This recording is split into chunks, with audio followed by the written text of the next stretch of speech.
Muy buenas tardes, agradecida la entrevista del periódico Pucara, ¿no? Bueno, mi nombre es Emilio Tancara Mamani. Bueno, yo soy oriundo acá de la ciudad de La Paz. Mi mamá es Tomasa Mamani Copa, ella era de Palca, ¿no? Y mi papá es de la provincia de Roma, es Daniel Tancara Chambi, ¿no? Yo soy su hijo de ellos, yo soy el mayor, entonces, bueno, yo he vivido más con mi papá en la provincia de Roma, he estudiado en la Escuela Adventista San Marcos a nivel básico y a nivel de colegio he estudiado en el Colegio Tupac Katari de Collana Norte, ¿no?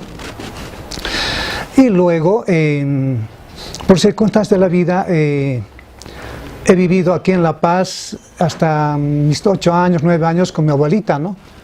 Entonces, de esa manera que yo, un poco por la vida, un poco me exigía, digamos, ¿no? Cómo yo debía vivir, cómo yo debía, digamos, portarme, qué sé yo, ¿no? Entonces, en ese entonces tenía una expectativa y me fui a Collana Norte, donde a vivir donde mi papá, ¿no? Entonces, de esa manera que he estado hasta los años 1975, he estado segundo medio en Colegio Tupac Katari de Collana y luego me vine acá, he terminado mi bachillerato en el Colegio Fe y Alegría de la zona La Portada, porque yo vivía en esa zona. Y después ingresando, saliendo de bachiller, ya prácticamente me he dedicado a sus actividades, he sido dedicado a la construcción civil y luego ingresé a la universidad, he estado en la Facultad de Derecho y he egresado de la Facultad de Derecho el año 1992, entonces posiblemente hice mi defensa de tesis y entonces ya he sido abogado, ¿no?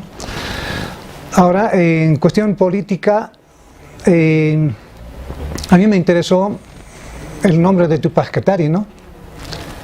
En sentido que mi colegio se llamaba Tupac Katari, yo sabía la historia, me llamaba la materia de educación cívica, entonces de esa manera me interesó ese nombre y justo cuando llego a La Paz estaba en campaña pues el movimiento Tupac Katari, en ese entonces MRTK.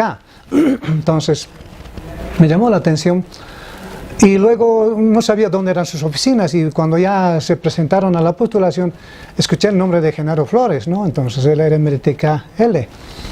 De esa manera yo me he integrado al equipo cuando estaba sus oficinas situado en la Plaza Eguino y arriba, que es la calle Isaac Tamayo, era más o menos por los meses de abril, mayo más o menos del año 1985.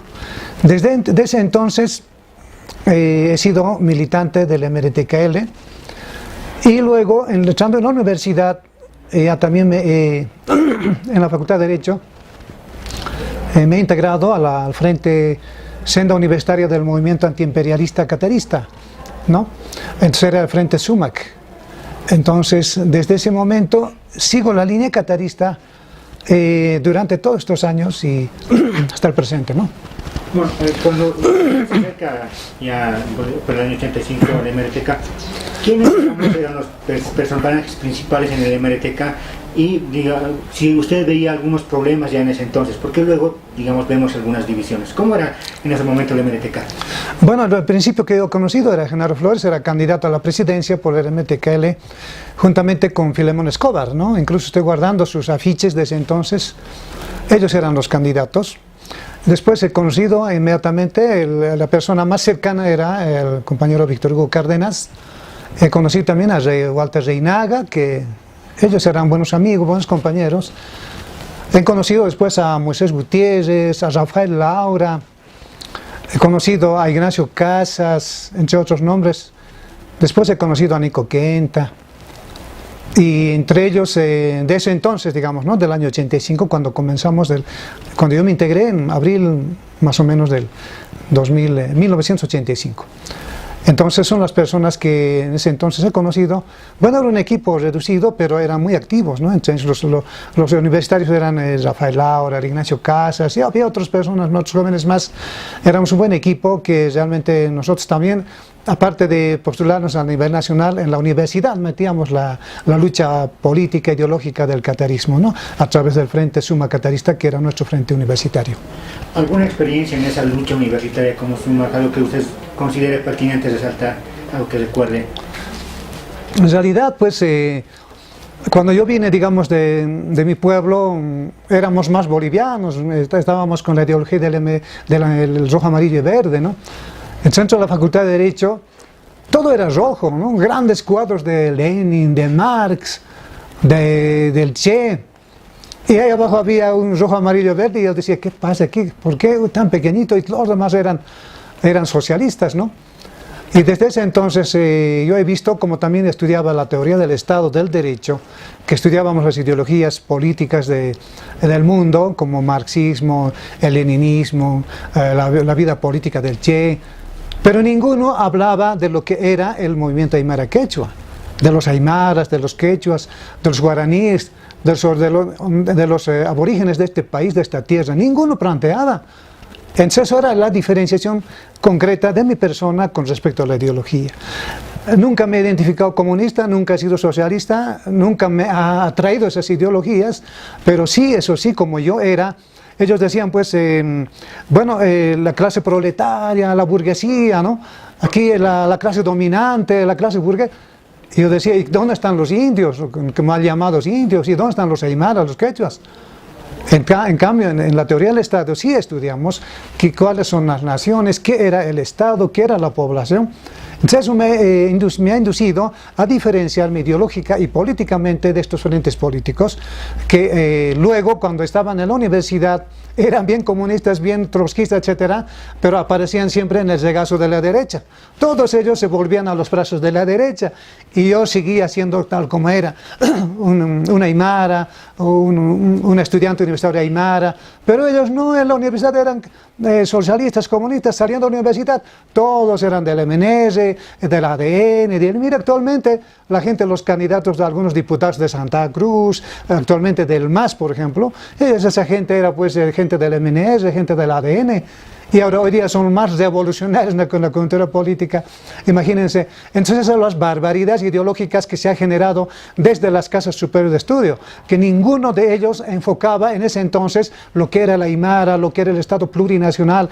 Todos estos conceptos cataristas ha sido generado por el grupo ideológico de Walter Reinaga, de Víctor Hugo Cárdenas, de Genaro Flores de ese entonces. Ahí nosotros tenemos todo un conceptos ideológicos desarrollados que prácticamente ha demostrado el compañero Víctor Hugo Cárdenas como era candidato a la vicepresidencia, ¿no? En el año 93. Entonces ahí se ha expresado toda la ideología catarista, generación de conceptos del Estado, lo multiétnico, lo plurinacional, la unidad en la diversidad, ¿no es cierto? Todos esos conceptos han sido desarrollados y, como ustedes verán, la ideología socialista, comunista, que no sustentaba, que no veía la sociedad boliviana, la gente que vivía en estas tierras, prácticamente al momento de surgir en esas ideologías, en esas coyunturas, se han apropiado de esos conceptos y con esos conceptos han ido engañando a los aymaras, a los quechuas en los últimos años, ¿no? Especialmente en los últimos 9 años,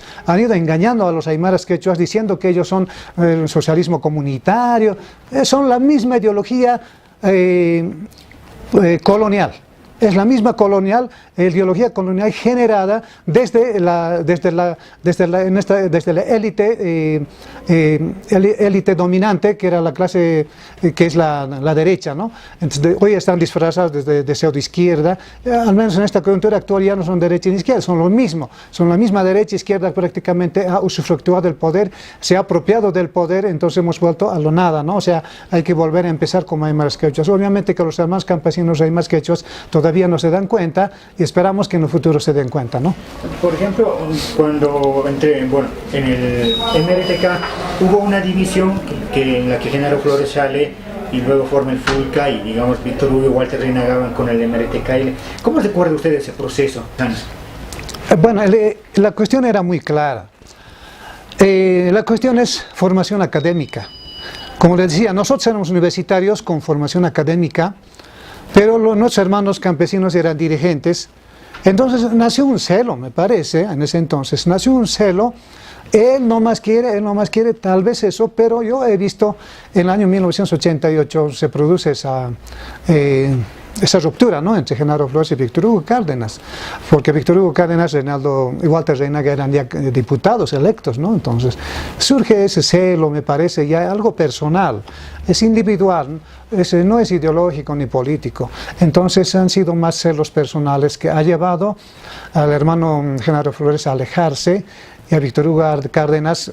Bueno, nosotros como cateristas empezamos a dominar la universidad, entramos a discutir la ideología de igual a igual, con más razón todavía que la clase izquierda, pseudoizquierda, que en ese entonces que propugnaba, pero nosotros en cambio entramos con todo, ¿no? Entonces eso ha sido, me parecen más celos personales para que se aleje el hermano Genaro Flores. Además yo era base también, ¿no? Estaba en la cúpula de la directiva, no tengo tanta información interna de lo que ha pasado en la cúpula de la dirección del partido, ¿no? Bueno, en aquellos años cuando usted se acerca a la hemeroteca, bueno, digamos, había una corriente de los cataristas, Genaro Flores, Víctor Hugo Cárdenas, pero también había otra corriente, digamos, donde está Constantino Lima, Luciano Tapia, los indianistas. ¿Usted recuerda cómo había relaciones, tal vez eran tensas? ¿Cómo recuerda o tiene alguna experiencia de aquellos años? Claro, bueno, yo recuerdo al compañero Luciano, Constantino Lima, ¿no? Él no dejaba de parar en la universidad. Bueno, no sé si estudiaba o no, pero siempre estaba en la universidad. Nos daba clases, discursos los días sábados, se presentaba. Nosotros teníamos un grupo, ¿no?, como senda universitaria. Nos invitaban, indianismo, hablaba, pero nosotros íbamos, ¿no? Pero yo recuerdo en ese entonces, por ejemplo, estaba el que manejaba, ¿cómo se llama?, Carlos Mamani, por ejemplo, por decirle, ¿no? Recuerdo él venía en ese entonces, Constantino Lima venía, Luciano Tapia también venía alguna ocasión, pero el más entusiasta era Constantino Lima, que nos hablaba, ¿no? Él decía, en el mundo todas las razas están definidas, hasta los perritos ya están definidos en su raza, decía él, ¿no? Los seres humanos, decía Constantino Lima, por ejemplo, de que los africanos, África está destinado para los negros, Europa para los blancos y América Latina es para los aymaras, para los indios, decía, ¿no? Entonces yo participaba en esas reuniones, pero tanto no me jalaba, no me atraía esa ideología indianista, por principio, ¿no? Porque en realidad nunca hemos sido indios nosotros.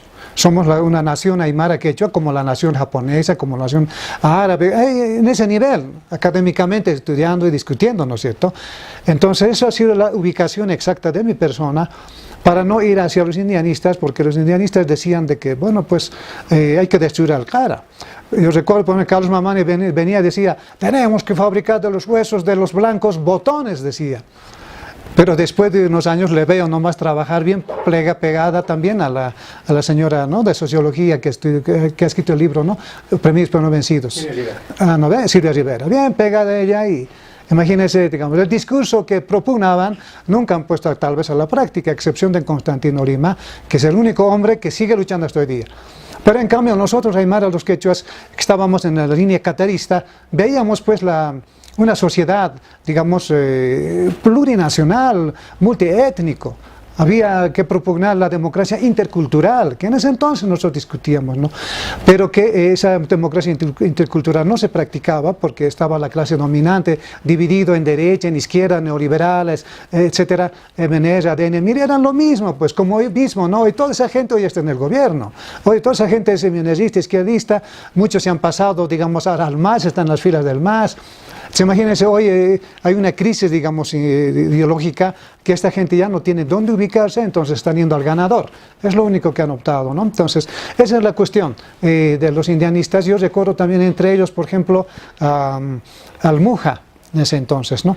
Cuando yo entré, yo veía igual avisos, convocatorias del Muja, Movimiento Universitario Juliana Paz. Entonces yo veía eso y bueno, los compañeros paraban en el Centro de Estudiantes Universitarios Campesinos. Entonces venían también ahí y eran muy poquitos, ¿no?, los señores y los amigos, y andaban con su Ipala y nosotros también manejábamos la Ipala. Entonces la lucha ideológica dentro de la universidad era dura en ese entonces, porque decir aymara quechua era decir, pues yo era una oveja negra, qué sé yo, por decirlo, ¿no?, frente a ese mundo rojo, ese mundo socialista en la universidad, ¿no? Entonces así era, y luego que los mujas un poco no nos aceptaban, ¿no? Los cataristas siempre nos decían que ellos aceptan a los caras, que ellos no defienden la raza, algo así, ¿no? Entonces nosotros respetábamos, nunca les hemos discutido nada, nosotros como movimiento universitario, ellos también consideramos otro grupo universitario de estudiantes aymaras, quechuas, pero identificados como indianistas, ¿no? Entonces eso tanto no me atraía.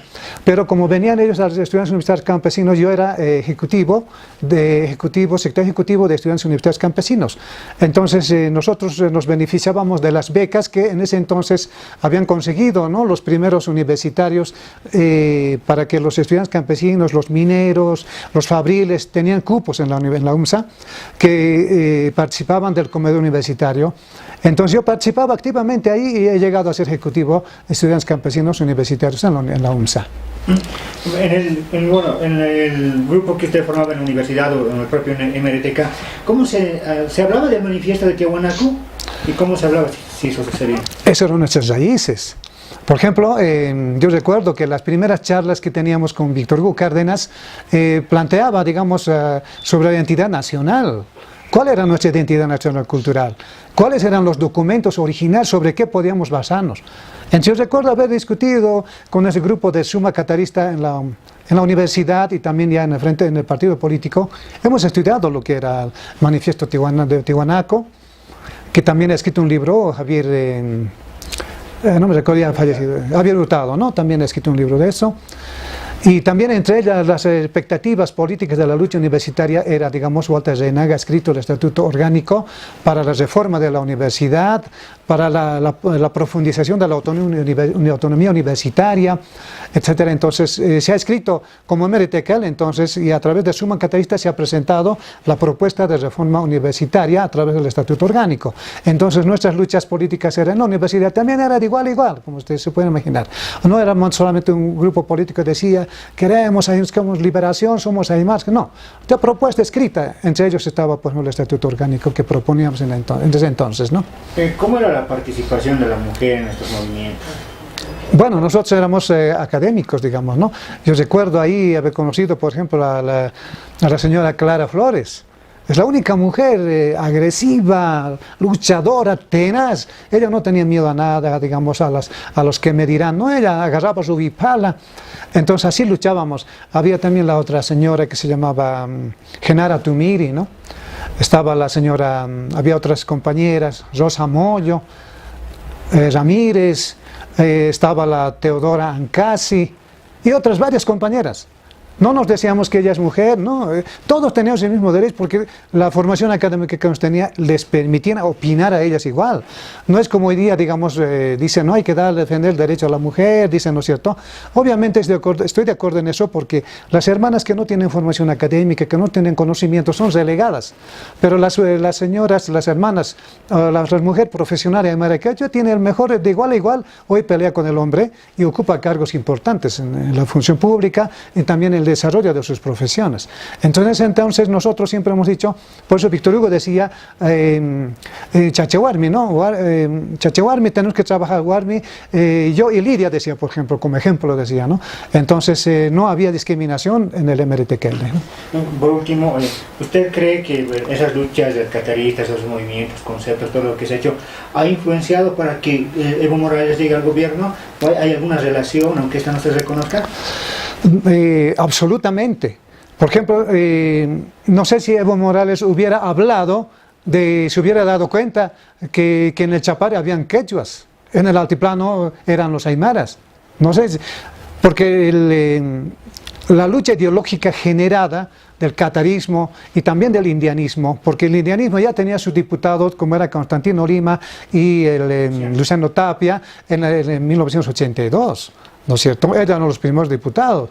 Y después el catarismo ya sigue con Walter Reinaga, con Víctor Hugo Cárdenas, ya la diputación. Imagínense, o sea, la lucha ideológica que se ha generado son por los cimientos actuales del movimiento aymara quechua, que hoy, digamos, la clase colonial, ¿no?, descendiente de los Pizarros, descendiente de los Almagros, hoy día en el poder, están usufructuando, están, digamos, diciendo que nosotros somos los aymaras, que el movimiento indígena. Nosotros no somos indígenas, pues jamás hemos sido indígenas, jamás hemos sido indios. Nosotros somos naciones originarias, igual que los alemanes, igual que los japoneses, pero hoy mal nos dicen que somos indígenas, incluso dicen que hay una impostura total. Obviamente la gente criolla mestiza se está aprovechando del liderazgo aymara que los aymaras han promocionado, que los quechuas han promocionado en Cochabamba, en el Chapare, ¿no es cierto? Ese aymara quechua, ¿qué decimos hoy día a la gente? ¿Qué dice? Es mi sangre. Por eso te voy a apoyar a Evo Morales, dice la gente en el campo. Huilaja Achejay dice.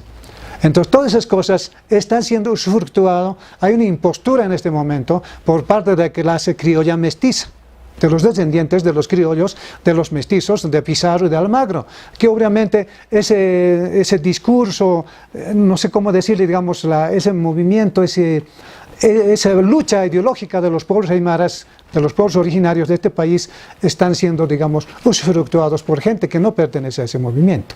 Además, agregar tal vez la gente que hoy está en el gobierno, el 2003, el 2002, 3 de febrero y septiembre y octubre de 2003, esa gente estaba feliz disfrutando de la masacre de los indios, de los aymaras, los quechuas que estaban ocurriendo en el Alto.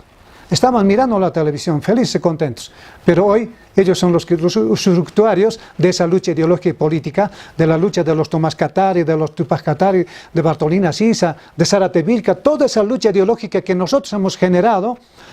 Entonces hoy esa clase criolla mestiza es la que se está usufructuando en beneficio propio de ellos y no tanto así de la clase sometida que son los aymaras quechuas, ¿no? En el gobierno. El poder debe ser administrado por los aymaras quechuas en este país. Sí, una preguntita más. Sí. El conflicto del sector de Víctor Hugo con Genaro Flores era más o menos un conflicto medio ideológico, político, como has relatado, derecha-izquierda. ¿Tenían algo que ver las ONGs en cualquiera de los dos bandos? Se habla mucho de la influencia de CIPCA, por ejemplo. Y después, si Víctor Hugo representaba un poco una sensibilidad de izquierda, ¿cómo explicas tú el hecho de que después haya habido un entronque con el gobierno de Sánchez de Lozada? La primera pregunta, ¿no? Con respecto al hermano Genaro Flores, yo le digo, no tengo tanta información porque no estuve en la cúpula política entonces, yo era militante universitario, no tenía información, ¿no? Pero yo sabía que había un congreso que se ha realizado en Norte Potosí, en Yayagua, ahí han surgido alguna fricción en el congreso, que tampoco yo pude participar porque no he sido incluido en esa reunión, en ese congreso, y me parece que ha surgido el conflicto ahí. Y después del congreso yo creo que ya Genaro Flores ya no ha vuelto al MRTKL, ahí se ha producido la ruptura.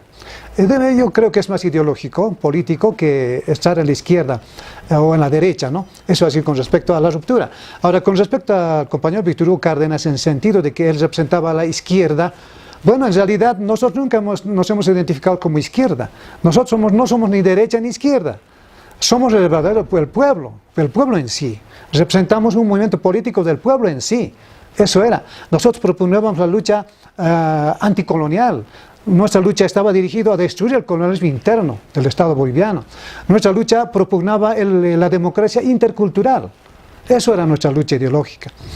Entonces, dentro de ese marco, Víctor Hugo expresaba esa ideología, no era tanto de izquierda, pero alguna vez discutíamos si la izquierda y la derecha es lo mismo, es la misma casta, solo para sus fines políticos. Al pueblo dice: yo soy Menera de Nemir y yo soy izquierda, yo soy comunista, pero a la hora de la verdad se unen todos, como en este momento, por ejemplo. En este momento hay una alianza de la izquierda, de comunistas, de socialistas, habidos y por haber, están en el gobierno, pero era en ese entonces lo mismo, pues. Entonces, de esa manera nosotros decíamos, seríamos nosotros la verdadera izquierda del pueblo. Eso era. Pero ahora, con relación a la alianza con el MNR, con la derecha, bueno, pues se ha planteado qué era el MRTKL en ese entonces. Por decirle, por ejemplo, el 2005 sacamos, no recuerdo exactamente los datos de la Corte en este momento, pero por decirle sacábamos 0.002%.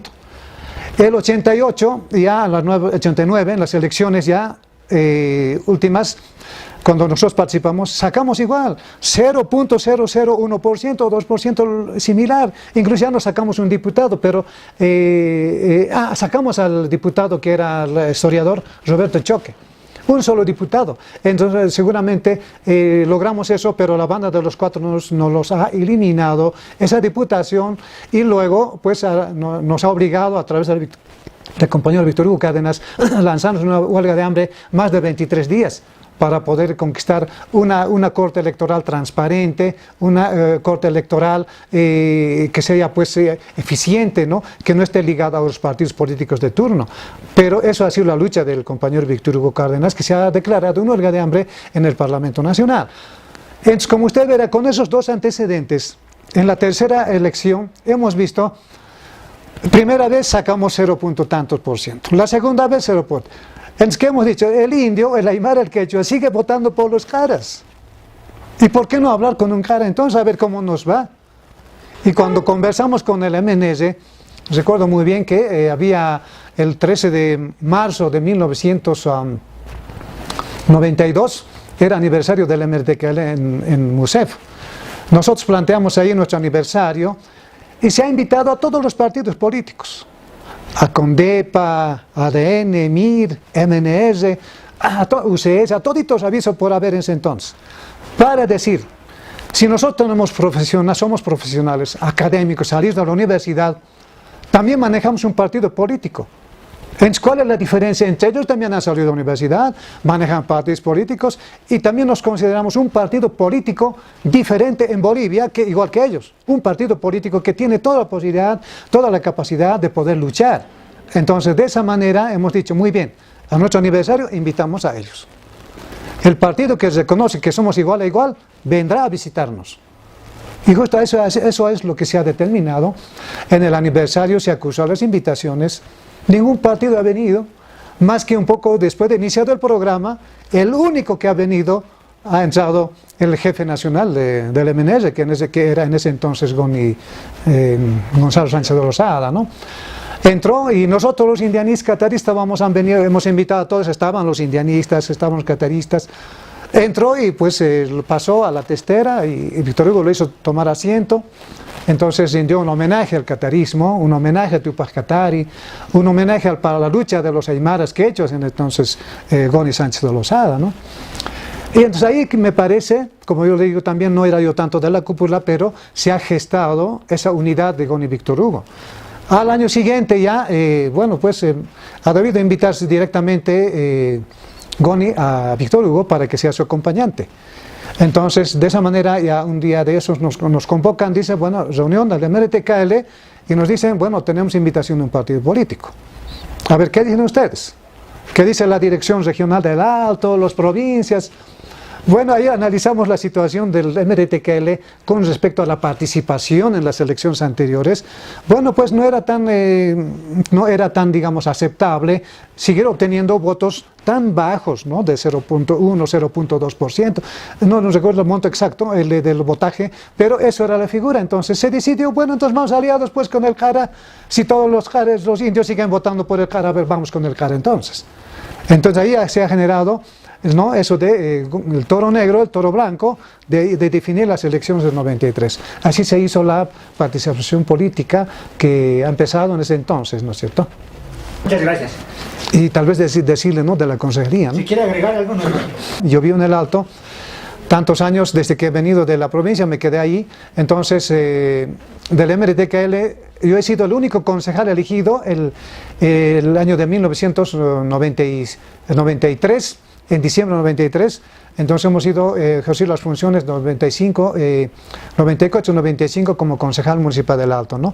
Entre ellos hemos propugnado, los aspectos más importantes era la propugnación de la difusión de la ley de participación popular en todas las zonas del Alto, y luego también rendir homenaje que el día 13 de noviembre se debería, digamos, rendir un homenaje militar, digamos, ¿no? a la caída de Tupac Katari, al descuartizamiento de Tupac Katari, y se ha aprobado a través del Consejo Municipal una resolución administrativa, una resolución municipal en ese sentido, para que cada 13 de noviembre se desfile en el Alto, en el monumento a Tupac Katari, como un homenaje como lo hacen en Perú, ¿no? Los que recuerdan a sus antepasados, por ellos, digamos, rinden homenaje a sus antepasados con unas marchas, homenajes así civiles, militares, etcétera. Entonces propugnamos similar para que Tupac Katari sea recordado en la ciudad del Alto, ¿no? Eso ha sido cuando yo fui concejal del MRTKL en alianza con el MNS, que en ese entonces con el Víctor Hugo llegamos al poder. Eso sería la cuestión, ¿no? Muchas gracias.